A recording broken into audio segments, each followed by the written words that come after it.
Israel ने Gaza पट्टी पर पूरी तरह से कब्जा करने के लिए जंग एक तरह से शुरू कर दी है। इजराइल ने जमीनी हमले के साथ कई हवाई हमले भी किए। पूर्वी गाजा के अल जैतून इलाके में उसने ताबड़तोड़ बमबारी कर दी है। हम आपको बता दें कि बीती रात इजराइल के रक्षा मंत्री ने सेना को गाजा सिटी पर नियंत्रण करने के लिए युद्ध का आदेश दे दिया। इसी के तहत लगभग 60,000 रिजर्व सैनिकों को इजराइल की सेना ने एक बार फिर सेना में शामिल होने का आदेश दिया है। 20,000 रिजर्व सैनिकों की सेवाएं और बढ़ा दी गई है और पूरी तरह से अब इजराइल गाजा पट्टी को अपने नियंत्रण में ले लेना चाहता है। जो गाजा पट्टी के लोग हैं उन्हें एक सुरक्षित इनक्लेव में जाने का आदेश दे दिया गया है।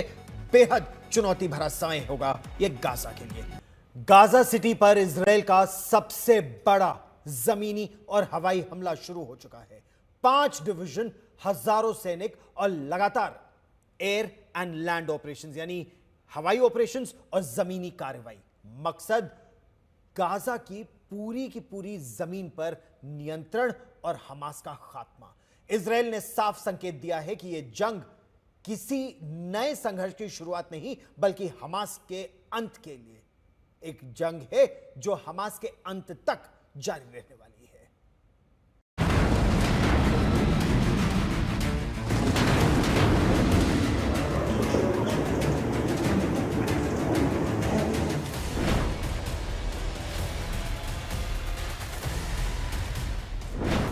गाजा पर पूर्ण विजय की लड़ाई, हमास के अंतिम गढ़ पर इजरायली चढ़ाई, गाजा सिटी पर इजराइल का आखिरी आक्रमण।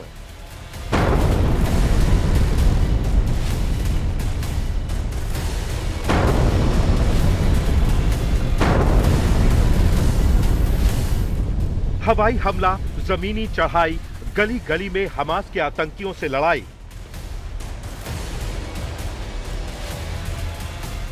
7 अक्टूबर 2023 को हमास के हमले का बदला लेने के लिए इजराइल ने जो जंग छेड़ी, अब उसे पूरे गाजा पर कब्जे के साथ अंजाम तक पहुंचाने में जुटा है। इजराइल ने 60,000 अतिरिक्त सैनिकों को बुलाने के साथ ही गाजा सिटी पर आक्रमण का पहला दौर शुरू कर दिया है। वहीं 20,000 रिजर्व सैनिकों की सेवा को बढ़ा दिया गया है।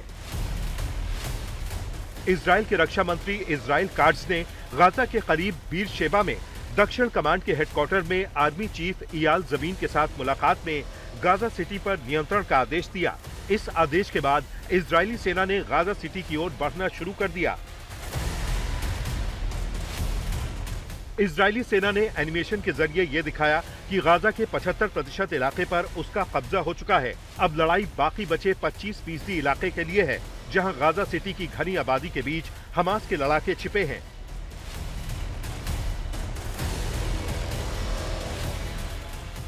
हमास को यह अंदाजा हो चुका था कि इजरायली सेना गाजा सिटी पर चढ़ाई करने वाली है, लिहाजा उससे पहले ही उसने गाजा सिटी के बाहर इजरायली पोस्ट को निशाना बनाया। उसके लड़ाकों ने रॉकेट लॉन्चर दागे, लेकिन इजरायली एयरफोर्स की एयर स्ट्राइक और टैंक की गोलाबारी में हमास के कई आतंकी मारे गए। जमीनी चढ़ाई से पहले इजराइल ने दक्षिणी गाजा के अल जैतून इलाके पर भीषण हवाई हमला किया। दरअसल प्रधानमंत्री बेंजामिन नेतन्याहू ने सेना को आदेश दिया है कि वो हमास के आखिरी ठिकानों में घुसकर उसका सफाया करें और 2 साल से जारी इस जंग को सही अंजाम तक पहुंचाएं। वहीं उन्होंने उन हजारों रिजर्व सैनिकों और उनके परिवारों को भी धन्यवाद दिया है जिन्हें गाजा सिटी की इस चढ़ाई के लिए लौटने का हुक्म दिया गया है। इजराइल की कार्रवाई में अब तक ऐसे 2000 से ज्यादा हमास आतंकी और कमांडर मारे जा चुके हैं जिन्होंने 7 अक्टूबर 2023 को इजराइल पर हमला किया था।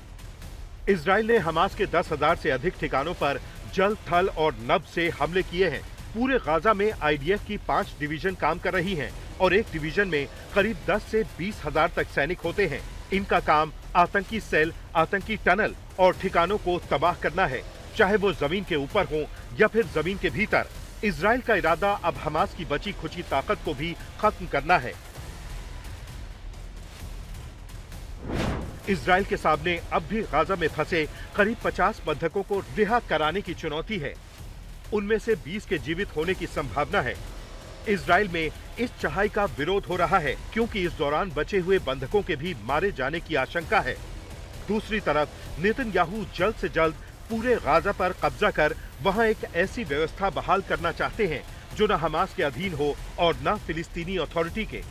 नेतन्याहू ने साफ किया है कि वो गाजा पर स्थायी कब्जा नहीं चाहते, लेकिन सुरक्षा का घेरा जरूर बनाएंगे।